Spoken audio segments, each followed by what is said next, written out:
This is The Allusionist, in which I, Helen Zaltzman, yuck languages young. This episode is about death. Content warning, death, and mentions of cancer and Parkinson's, and there are several swears of category B and one category A swear. But it's a very jaunty episode overall, I think. Don't you worry. On with the show.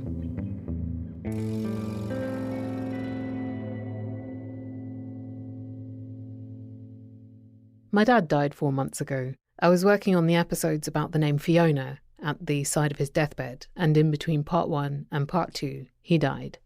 And when people ask me about him and I say he's dead or he has died, it feels like I'm almost being confrontational, just stating the facts.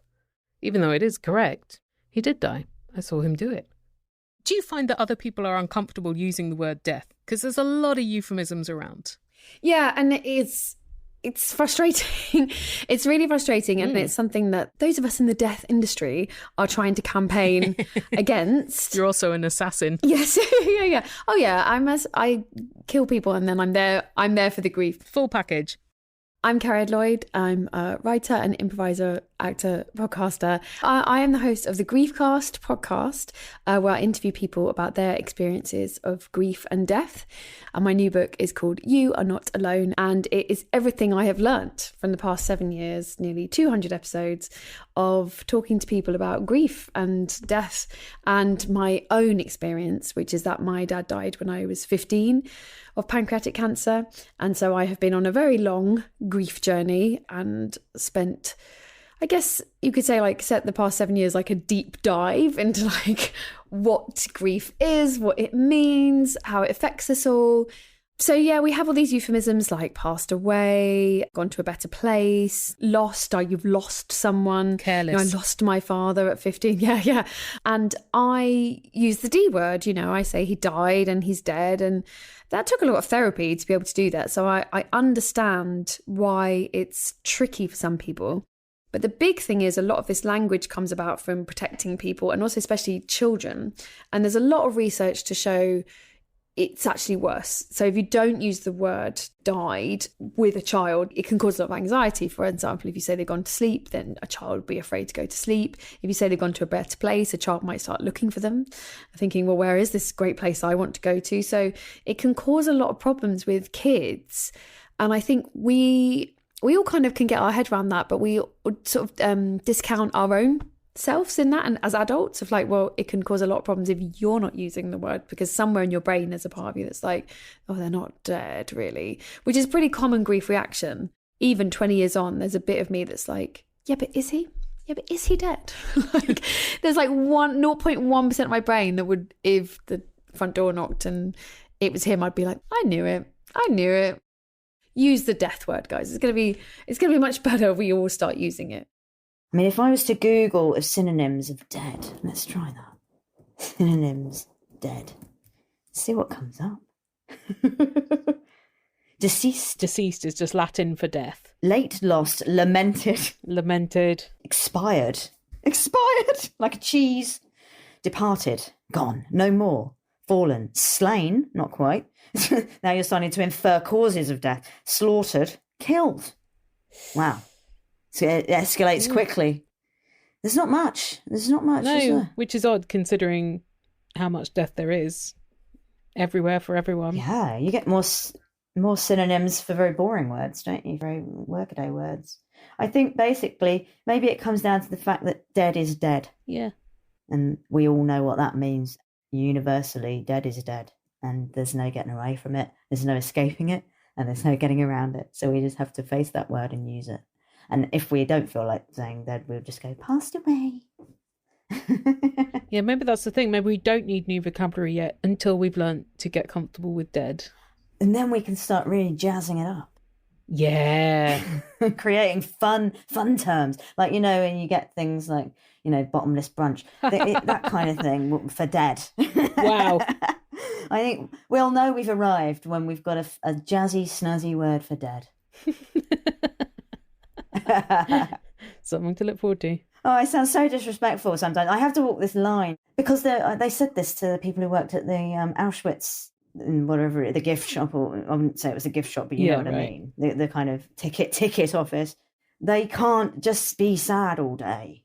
It's not possible. And it's the same with everyone who works in death, but we're never laughing at people and we're never happy anyone's dead. We just have to be alive for the people to be serviced well, because if we're walking around like dead ourselves, we're no use to anyone. So you have to keep a certain level of levity, but not disrespectful levity. My name is Evie King. I'm the author of the book Ashes to Admin, the caseload of a council funeral officer, and it's all about my job, carrying out funerals for those without family or without money. I think a lot of people wouldn't even know that job exists. Yes.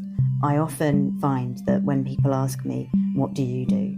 And I tell them, there's this sort of penny dropping moment where they think, what a weird job. And then they think, no, actually, that makes perfect sense, because of course there are people who need that. But it doesn't occur to us most of the time when we're walking around in our everyday lives. But then once they've found out that job exists, they then want to know what that job involves. Yeah, what's the usual follow-up question once they're in that bit of chit-chat with you? A lot of people want to know the gory stuff, like do you see bodies and things like that. That's where most people go straight to, with everyone's obsession with true crime. And people aren't as weary of death as you'd think. I got a lot of feedback when I was pitching the book that people don't want to read about this, people don't like death. And I'm looking at the TV and there's The Walking Dead and there's all these true crime pods. It's like, people love death. They hate it, but they love it. They can't get away from it and they're tied to it. So they're going to have a relationship with it, whether they want to or not.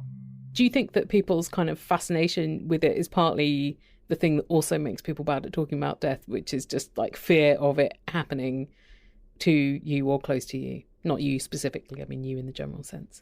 Yes, I mean, it almost feels like an invocation, doesn't it? If you start talking about it too much, it does create that kind of, stop talking about that now, as though you're beckoning it and it's getting closer the more you speak of it. Do you think that is how people feel, like the death amateurs rather than the death professionals, that by talking about it, you might summon it? Yeah, I do. And people have said that to me. I've had so many people who are not in the club, so I'm embarrassed to tell you this, but I feel like if I talk about it too much, I'll end my good luck of not having had any big deaths, not having to go to any funerals. When you tell someone, my dad died of cancer when I was 15, and if they haven't experienced it, everything in their body goes, I don't want my parents to die. This woman's talking about parents dying. How can I get away from her? It's a weird thing when you are someone who does talk about it and does acknowledge it, and then you sort of encounter the most of the world who's like, oh no, not me. I'm not going to die. No one I love is going to die. That protection that we put up on ourselves to save ourselves from this, the truth that we're humans and the only thing we can all guarantee is that we're going to die. And I understand also why you wouldn't just want to keep talking about something that is not particularly fun to think about. But for me, it's not anything. I don't find it scary. I don't find it sad. I just find it anything, like a cake or a bin. It's just there. But I can see why some people would be like, look, I'm going to die, so I'm alive now. I don't really want to think about it. But I think it goes hand in hand with being alive, and it makes me feel more alive and more urgent each day to get things done and to not just say, I won't make that call or I won't go and see that show, because, I'm on the clock here. So it actually makes me feel more alive. I had a bucket list when I was very young, when I was 5. That's very forward thinking. My mum found it in my dungarees. And it was go on more buses, which is nice and achievable. And I have done that. Yep, that's done. See a lion. Any luck?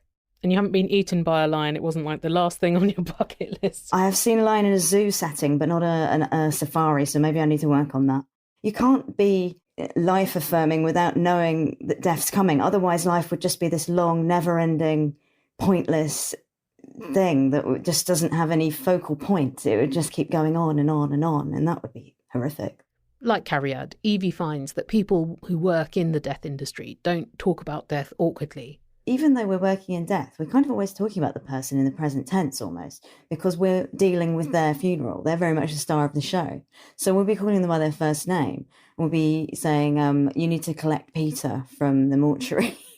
And it's already accepted that they've died. So the word dead very rarely leaves our lips because we're already in that agreed world where everyone's dead except us. So we don't even need to say it at that point. Yeah, living Peter wouldn't need you. No, if Peter was fine, he wouldn't be involved with us. So we tend to talk so normally, like you would about a colleague in the office or a mutual.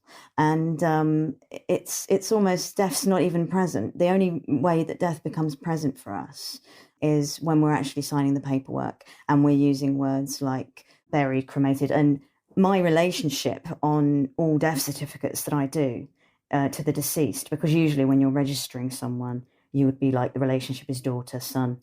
My relationship to everyone is causing the body to be cremated or causing the body to be burned or buried, which is very an odd relationship to have with a lot of people.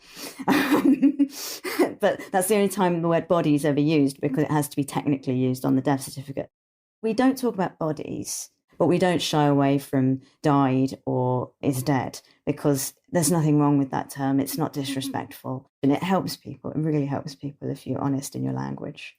When I'm breaking news, which I had to do on Monday, actually, I was in a house where I was told that if I could find an address book amongst all of the build-up of years of not quite hoarding, but, everything had just been left where it had last been used and it had accumulated.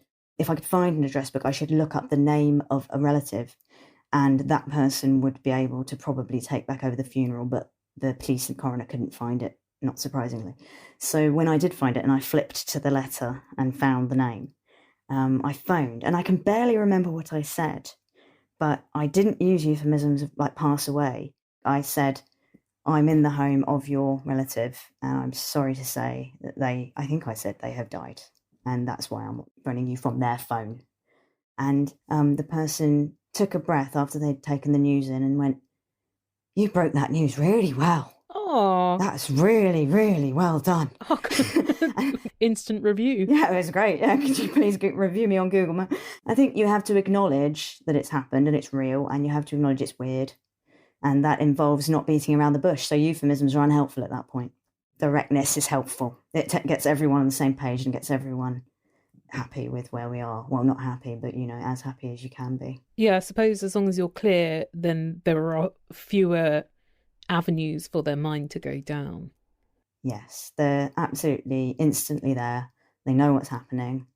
And then you have to really bring in the realities, because they're going to take over the arrangements now. It's now off my desk. Really, really honest conversations have to take place about the state of the situation and how the person died. People appreciate that. I think when reality hits, you actually do want someone to be straight down the line with you. The bit where you can then be a bit more soft. That's for families, I think, at the funeral, that's when you can start talking around it a little bit and softening the edges. It seems like almost a silly question, but maybe not. How do you define grief? Like, is it the sorrow at the loss of a future you don't have? Is it something else? Yeah, I mean, you can define it lots of ways. I think it used to be only really defined in terms of death of a person, a human, and the set of emotions you feel after the death of a human.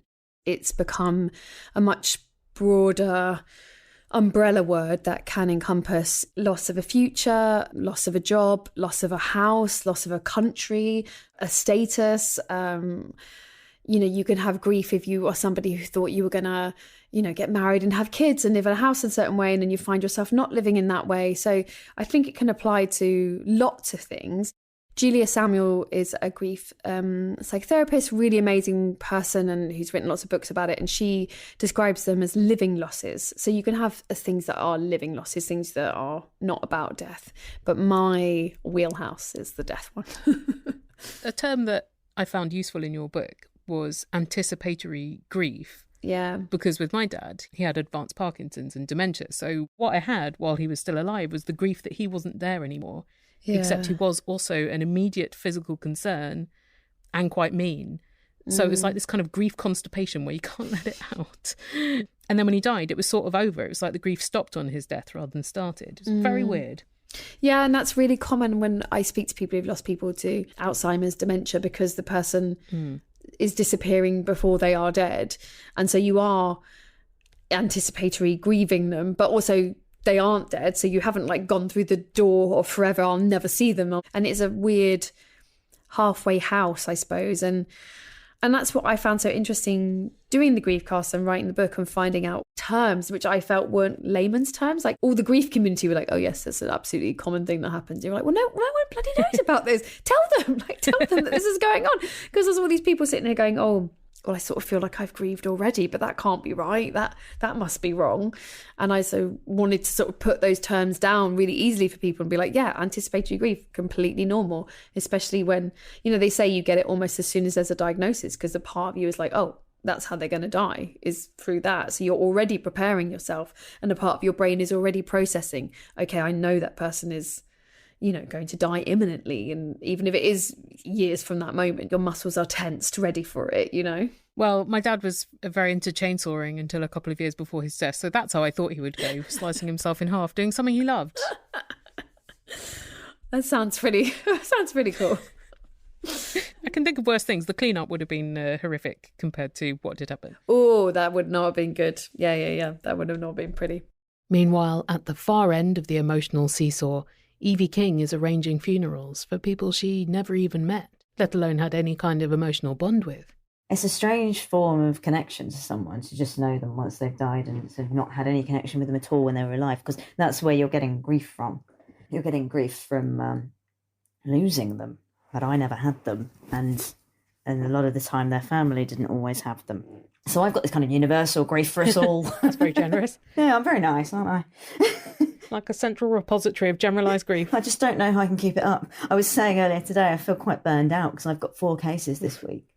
And it's just how much emotion can you give? I mean, one thing did make me cry this morning, where this person who had died in hospital, and they died in the December, and their relative had gone into hospital themselves in the October. So while they were in hospital, their relative died, and then they were discharged just last month into a care home because they had vascular dementia. And so I don't know if they were even aware that their relative had died, but once I'd got involved, I called their care home where they are now, and I needed a few questions answering for the death certificate: maiden name, occupation, place of birth. So I put all these in a list for the carer, and also I wrote, and what would you like said at the funeral? And everything came back as, I don't remember. Oh. All of the facts, they'd just forgotten everything about their parent. But at the bit where it said, what would you like said at the funeral, they said, please tell her I love her. Oh. I just bawled it at my desk. It's like, no, don't. This job needs to stop. Because I'd had a really sad day on Monday, and it's just like, I can't keep it up. But then you just have to, snap back into the room, and get on with the actual admin of, right, well, okay, I've got this information. I don't have that. I need to write this out. That's what it all boils down to in the end, isn't it? Yes, I mean, it's so contrasting, isn't it? The death certificate admin and the pure emotion. We are just admin waiting to happen. It's this, sacred ritual, and it's paperwork and it's hold music. And sometimes the wonderful stuff comes out of the admin as well. Like when you just ask rudimentary questions on the referral form, they can release stories into the ether. Like I have to ask marital status because death certificates are nosy and they want to know if you're divorced or single or married.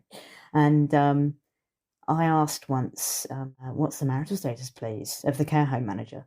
And they went, married for a week, but we didn't talk about it. Oh, my God. That's such a big story. God, the story. And it's just come out in this little form I'm filling in, it's just a form. But stories are so prevalent that they'll come out everywhere. They'll come out in forms. They'll come out in phoning the bank, People cannot be kept down. People's anecdotes and stories cannot be kept down. They're just too big. So many week-long marriages you could fit into a lifespan. Sponsored marriages. Yeah, might get a little repetitive after a while. Yeah. Don't want your later marriages to be derivative of your early work. These are getting a little bit hackneyed. If you take anything from this show, it should be this. Do some of your own posthumous admin now while you're alive for whoever has to deal with your business when you do die. Yes, please. Yeah, you just need a little paper trail of who should I call in the event and who else would you want to know. And also just a little handy list of, if you can have a bureau drawer or a desk with all of your gas, electric, water, that would be eminently helpful as well, because I do need to inform all of your suppliers and digging things like that up around in various bits of the house and not knowing if I've got a complete set is a bit stressful. And same for your relatives. It's the same thing, but it's just I do it differently. I do it as a profession. Your relatives will be doing this for you personally. You need to shut down the person's mobile accounts and credit card. And so having all that stuff in a list, this is where I bank, this is, who my phone provider is, just means a nice and neat tying up of affairs, and not a protracted, prolonged thing where 6 months down the line you find some loyalty card that you keep getting letters for. And you have to phone them and go through it again and go through the pain of reporting them dead again. So every time you have to report them dead, it's like it's happened all over again, isn't it? So it's nice to get it done in one big go, pull off the Band-Aid. While you're at it, specify what you would like to happen to you upon your death. What do you want to happen to your body? Do you want any ceremony? If so, what do you want to happen at that ceremony?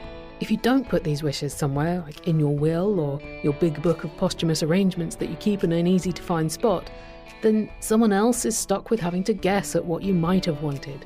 Help them out by putting it all in writing. I have this horrible job of deciphering what I should do for the best. And I constantly fear that I'm doing wrong. Because if I don't have any evidence of a religion or a will, I have to err on the side of cremation. There are some times when I've found things out by almost accident and they've guided me. But if I hadn't have found those things out, I would have done wrong by the person. So there was one person who, when I did find their relative, when I said, what are their wishes? They said, he always used to just say, please don't let them burn me. Aww. So can you imagine if I'd erred on the side of cremation for that person? I couldn't live with myself. So for me, if you don't even have to have a proper will, if it's too much hassle or you don't have things to bequeath and it's a lot of money to say, here, have my PlayStation.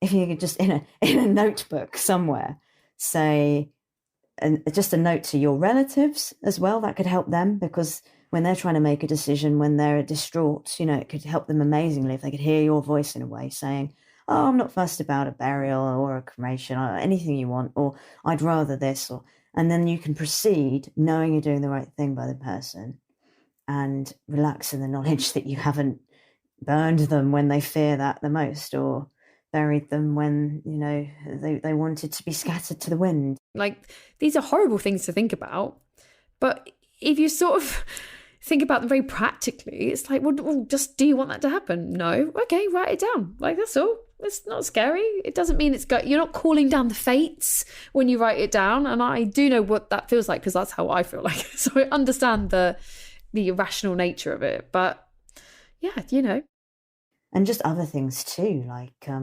what music should we play if we're having a service? That would be useful. A lot of people don't know the favourite song of their parent or daughter or son, and suddenly you have to make this decision about how the service is going to look, and it's horrible. It's like planning a wedding, when you get all stressed because it has to be perfect, and if you've got all these potholes where you can't see if that's the right thing to do, or I don't know what they would have wanted, it suddenly gets a lot more stressful and anxious. So it's nice to have that guidance from the person, just so that you haven't done anything they wouldn't have wanted to do, and so that the living can feel happy and like they've drawn a proper line under it and done it as well as they could. It's also usually a shorter timescale than a wedding, and people are often in distress, yes. And that's a very hard time to make decisions. So yes. No wonder you get quite a lot of farewells that don't feel that specific to the person being sent off. Yeah. Yes, it's like someone dies and then the timeline goes really quickly. You need to get a a funeral director to collect them, then you need to get a medical cause of death certificate so that you can register them dead, and then you will need to speak to the funeral director about how it's going to look and feel. And if you don't have any idea about that, you're just going to sit there in a daze and go, yeah, okay, yeah, okay, yeah. Play that song, that's fine, just play some classical music, yeah, just and suddenly you're sitting in a funeral that you're not really connecting to. Yeah. It's a nice little note to make. I mean, it's not a fun note to make, but it actually makes you think about your life and think about yourself. Yeah. A little bit. And it can be an oddly fun thing to go, actually, what are my favourite songs? I'm not sure. I'm eulogising yourself a little bit, saying, what do I want people to say or think about me? And what do I hope they would say and think about me? And, I do want you to make sure you mention that time with the thing. And then you can sit there and sort of remember your life in a way before before you're gone. You get to be at your own funeral with your little notebook and pen. You mention in the book that often all you have of the people, of their stories and their personalities, is what you're able to find in writing if you can't find any living people to talk about them. So it does sort of make sense to have your big book of personal anecdotes and qualities, as well as written down addresses and phone numbers of anyone relevant in the event of your death. Yes, I mean, I have this growing problem with locked phones, locked laptops, locked tablets, because we're all online mostly, and we do have all our contacts there, but I can't get to them. So that written address book, which is dying breed, is absolutely invaluable. So we need to kind of keep a little bit analog for the people that don't have our PIN for our phone, to be able to find who to call, because you do have lots of categories of people who will want to know you've died, but won't be able to find out because they're not next of kin, they won't have been informed, or, it'll get to them 6 months down the line because of the way the news is broken. So you need like an easy to find folder of your posthumous admin and contacts. Yeah. As well as some anecdotes. Ideally. I have a handful of folders, with my practicals and contacts. And I really need to write down some anecdotes, actually. Although I say that, I'm not having a funeral. Yeah, but people might like them anyway. Yeah, people might like to just flick through them while they're searching my property. My memoirs, I'll just write my memoirs. But still, just those contacts so that people do know what's happened to you. Because you have all these connections in life, and people will disappear and you won't necessarily know where they've gone. Yeah. And it's nice to have that knowledge. We're just going to take a short pause to pay the bills. The Allusionist is sponsored by Bombas, makers of thoughtfully designed, friction-free and sweat-wicking socks, undies and t-shirts. Because when you're exerting yourself running or playing a very vicious game of squash against your nemesis who just does not get tired, or doing some emergency steeplejacking, you do not want your socks slipping down into your shoes or your t-shirt label irritating you or blisters forming on your heels. Bombas removes all of these distractions and discomforts so that you can jack that steeple and squash that nemesis. And Bombas also makes socks with gripper soles for your Pilates classes or padding silently across the slippery marble floor of a museum you're robbing to return the plundered artefacts. What? Just saying, Bombas makes socks for all kinds of activities. Go to bombas.com/allusionist and use the offer code allusionist for 20% off your first purchase. That's bombas.com/allusionist and use the code allusionist at checkout. bombas.com/allusionist. The Allusionist is sponsored by Squarespace, the all-in-one platform for creating and operating your online presence. I made that sound like you'd be the Wizard of Oz, hiding your mere ordinary human body away and just being a mighty voice in people's ear. Sounds familiar. The Wizard of Pods. But to be fair to Oz, he was very good at projecting his big personality at a remove to a load of strangers, which is what we internet dwellers have to do all the time. And Squarespace makes that easy for us because they've pared back all the other stuff. Their award-winning designs are sleek and unfussy, their tools are simple, their interface is pretty much the same as the face, your website automatically adjusts to phone, tablet or desktop so people don't think you're some rube who last updated your website in the 20th century. Squarespace has taken care of all that, so you're free to concentrate on that content that'll make you the toast of Emerald City. Go to squarespace.com/allusionist for a free trial, and when you're ready to launch, use the offer code Allusionist to save 10% off your first purchase of a website or domain. And now back to the discussion about death and grief with Cariad Lloyd and Evie King.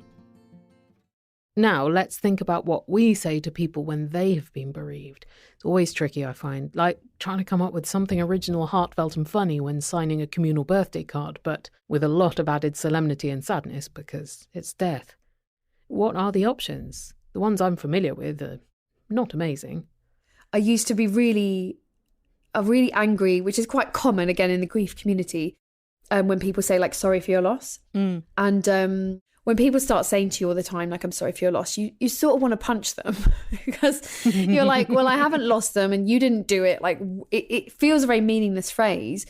But the older I've got and the more I've moved away from like the epicenter of my grief, the more I'm like, you know what, it's not great, it's not perfect, but it kind of does the best it can in the way that I think the English language is very good at going, look, it'll do. It's a placeholder for saying, I feel bad for what you're going through and there's no right thing to say, so I'm going to say the wrong one rather than say nothing, because saying nothing would be worse than saying something that's not great. Exactly. And I really do say to people all the time, like, saying nothing is 100% not the thing to do. Like, that is bad. It's not helpful. It makes people feel isolated, and grief already makes you feel isolated. It already, supposedly lights up the part of your brain that lights up when you're depressed. So it already makes you feel like no one understands and you're alone in these feelings. So when people don't say anything, you think, well, there you go. There's the evidence. No one understands me. So I do say to people who rage against it, I'm like, look, it's what we've got. Because I went to Sweden. I got asked to do a Griefcast live in Sweden. And I thought they'd ask me because they were like, I don't know, groovy, cool people that talked about death. And they were like, oh, no, we can't talk about it. That's why you're here. We're worse than British people. Worse than British people? Worse than British people, I know. Oh, God, you need a can opener to get into them then. Oh my God, I was so shocked. We were talking about I'm sorry for your loss. And I said, well, what would you say? And they said, we don't have a phrase. The only phrase we have is a very, very old-fashioned phrase. It's kind of like old-fashioned Swedish. So it's the equivalent of me saying, my dearest Sira, my sorrow passes upon your heart on this day. Wow. In that it's so old-fashioned, you just wouldn't say it to someone, even though you understand the meaning of what they're trying to say. It's a ridiculous thing to say. And so I was like, oh, so you do have this phrase, but you're embarrassed to use it? And they said, yeah. And I said, so what do you do? And they went, we say nothing. You just say nothing. And I was like, wow. Dear. And they were like, yeah, just we have this moment where you think, God, I wish there was something I could, but there isn't. And so it passes.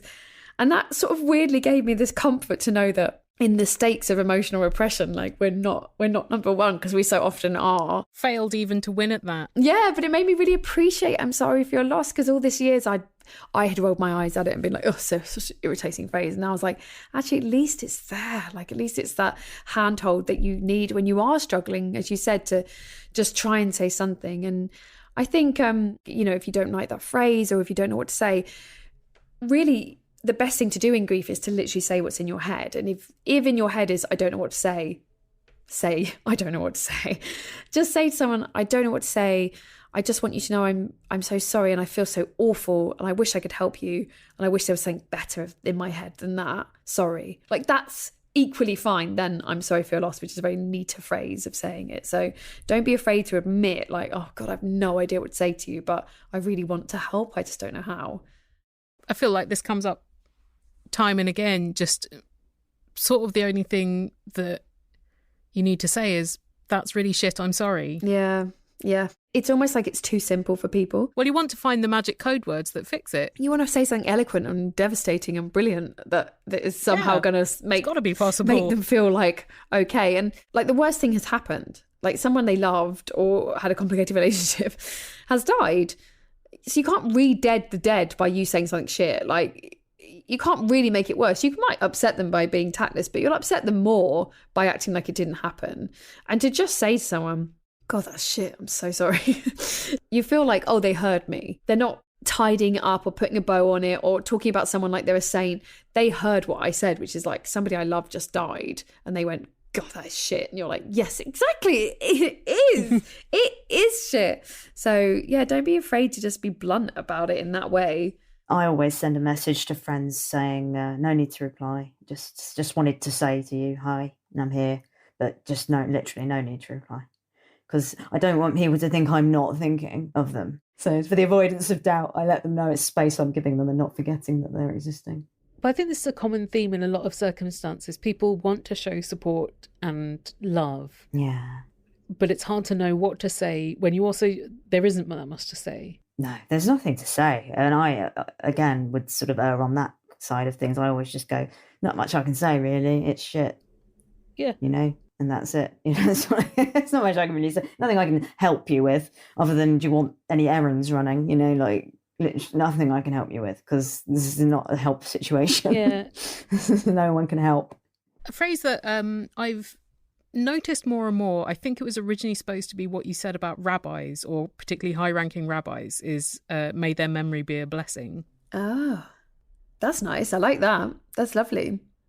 Yeah, unless some of their memories are not a blessing. Well, this is the problem when the pedestal that people get put on when they die. So, they might say something about my dad, like, oh gosh, you must have been so close to him. And I'm like, no, really, really not. Oh, you must miss him terribly. Well, he was never really around. And so we had a really difficult relationship, and he was an obsessive workaholic. And that's why I do a podcast about him, and I wrote a book about him, because if he'd been a cool, easygoing dad that I had a very easy relationship, I probably wouldn't need to talk about it that much. It would probably be fine. The other one I really, really hate, grief is the price you pay for love. I hate it. I hate it. And I'm so alone. I know everyone loves that phrase. But you know what? I speak to so many people who didn't feel love for someone who's gone, but they do feel grief. And it's such an assumption to assume that there was love and that the relationship was equal or was loving or was tender or was nurturing. So to say to someone, oh, I'm so sorry you're grieving, grief is the price you pay for love. It's like, fuck you. You don't know what someone's relationship is. And it's really, to me, it's really rude to assume that it was a loving one, because so many of us have such complicated relationships with people.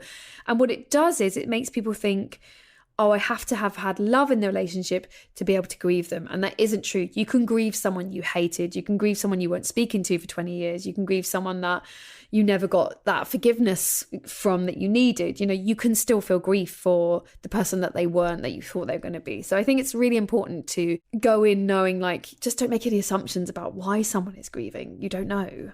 We'll get into my therapy portion of the recording. Sure. My dad, and also with a friend who died a couple of years ago. They were both very difficult people and quite difficult people to have in your life. And the way that people talked about them after, when I think they're trying to express sympathy, to me was like they were talking about a different person, because it was so hagiographic. And I was like, this is so inaccurate. I feel like my opportunity to feel sorry for them has been taken from me almost. Yeah. And that's the thing, like we said, people get put on a pedestal. As soon as they're dead, they're an angel. They could do nothing wrong. And I had the same thing. My dad was a really difficult character. I mean, he was brilliant in many ways, but also he was Marmite. People did not like him straight away. And people would come up to me and my brother and be like, oh, he was such a wonderful father. And you're like, who are you talking about? Because it is not our dad. And like you said, that then removes you, the dishonesty of that makes you go, well, I'm not grieving that person. I'm grieving the messy person who was real and flawed and brilliant and awful at the same time. And yeah, I think sometimes we really want grief to be neat and tidy, heading towards a finish line, rather than the truth of most grief, which is they were really complicated. I didn't quite get what I needed from them in many ways, but I got all these other things I didn't know I needed, and I miss them like hell. But also some days I'm relieved I don't have to talk to them because they were so difficult. And that's all of those things at the same time. That's all part of grief. But then we feel guilty for those negative feelings, inverted commas, negative feelings, because we think, oh, I'm talking ill of the dead, and people are real. They're not perfect. So why, when they die, would they suddenly become angelic? It's not possible. I do like it when people say, oh, I'm sorry your dad died. I remember this thing he did, or they show me a photo that they've got. That, when available, because it's not available to everyone, particularly if they didn't know him, it's great. Yeah. And sharing memories, genuine memories, You know, there's nothing wrong with that. It's the whitewashing, it's the cleaning up of someone's life that can make the grieving person feel, again, isolated, because they're talking about someone that they don't know. So then you're like, well, no one really understands how I feel, which, you know, might be just utter love and pure sadness. Absolutely, people have those relationships, but might be more complicated and nuanced than that. I follow a lot of grief accounts, and a lot of the time I see people reporting that they want people to say the person's name, say their name to me, you know, because it makes them feel like they're still around and not forgotten. So I guess I would jump in, and around anniversaries or things like that, I would mention them. I sort of make a note of anniversaries of significant deaths for friends, just, you know, so I don't stomp on some not thinking, and then I'm texting them silly things on the date of their parents' death. And you know that months later they will still be feeling it, but then you're like, how do I bring it up? I don't want to ruin their day if they're not thinking about it, all that. Yes. It's the worst time, actually, the many months afterwards, because the initial news everyone rallies round for, condolences. The funeral, that's a focal point. Everyone can do something then and say something and bring a casserole and, you know. But then the funeral finishes, and I think that's when it's hard, because then you're in a wasteland of, we don't have a ritual for this. We don't have a conversation sort of template for this. So we just sort of don't talk about it anymore. Obviously, it's individual as well, so it's you've got to gauge it based on how you think the individual would want to deal with it. Some people never want to talk of it again. Some people want to talk about it all the time. But yeah, there's no template for talking about it afterwards. We're not very death savvy in our culture. We don't do what, I mean, I wouldn't go to the extreme of like those tribes that dig them up once a year and hang out with them at a picnic. But we have to have some in between. We have to be able to still talk about people that we're missing. If you aren't there, or you muck it up, or you know, feel like, oh, I don't know how to help them, it's not short term. Like, someone is going to have to live with this grief for like the rest of their lives, and they're going to have to learn to grow their life around it.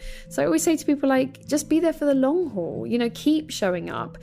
For someone to show up like that, I think, is really like groundbreaking for most of us in the club, to be like, oh wow, like, I'm not the only person who's remembering them, who's dealing with this. So don't worry if you don't know how to help them immediately. Like, I know we feel so powerless as people, you know, when someone's grieving, you just want to like help them immediately, fix it immediately. But there's lots of long-term ways you can show up for someone. So don't rush to be the superhero.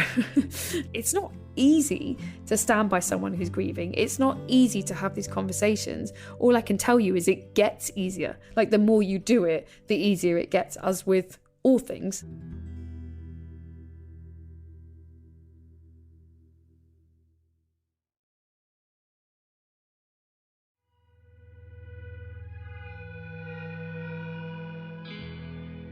Do you remember a couple of years ago on this show there was an episode called Additions and Losses, in which the musician and writer Krista Couture talks about the things people say when they want to commiserate with your bereavement, like everything happens for a reason. No, don't do it. It's a great episode, she is amazing, and she has just released an animated series about loss, How to Lose Everything, which is available on the CBC in Canada. I'm not sure how else you can get it in other countries, but I'm sure you have your means. And I particularly recommend the 5th episode, Grape Soda in the Parking Lot, because it's about the loss of oppressed languages, extremely relevant to our illusionary interests. I'll link to the series How to Lose Everything at theallusionist.org/death. And while you're on the website, you could hit the donate button to support this independent podcast with your spare change. And in return, paying members of the Illusiverse will get to listen to a live event I did with Arnie Niekamp from Hello from the Magic Tavern a few years ago, where we planned our funerals and the audience contributed their plans. We also learnt that you cannot be fed to a lion. Zoos won't allow it. Sorry. The premise was a podcast I wanted to make for a long time, now I never will, but I thought it was a good idea to plan your funeral before it's a particularly looming prospect, and have this on public record for whoever actually has to do it when our time on Earth does conclude. Anyway, it's a funny show, and you get to hear it if you go to theallusionist.org/donate, whereupon you also receive behind-the-scenes information about the making of each episode. I'm recording this one in a bathroom. Had to pause so the upstairs neighbour could flush the loo. And you get regular live streams featuring relaxing readings from my reference books, and best of all, you get to be in the Allusionist Discord community, where this week we've been talking about caring for our declining loved ones and their deaths. But also we've been discussing the word for baby puffins, it's puffling, and gargoyles in sexy books. Yeah, that's a thing.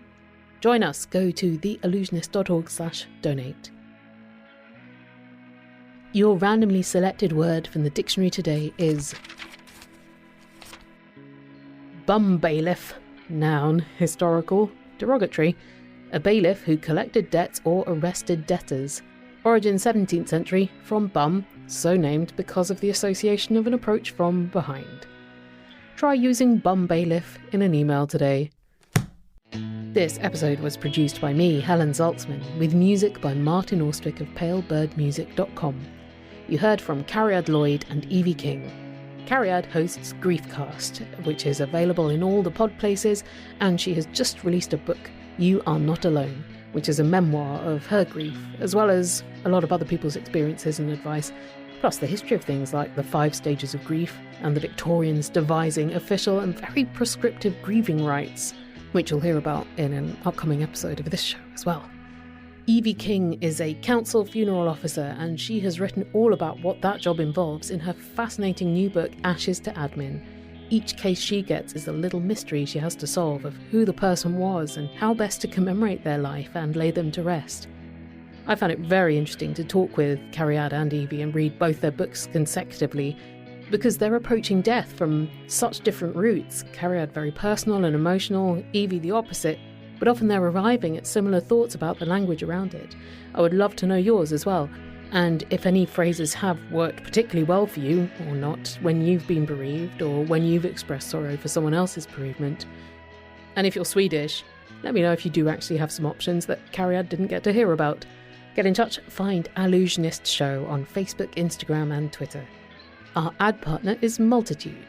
If you want to sponsor an episode of the show and hear me talking beguilingly about your product or thing to the attentive and discerning listeners, get in touch at multitude.production/ads. And you can hear or read every episode, get links to more information about the topics they're in, and see the full dictionary entries for the randomly selected words at the show's forever home, theallusionist.org.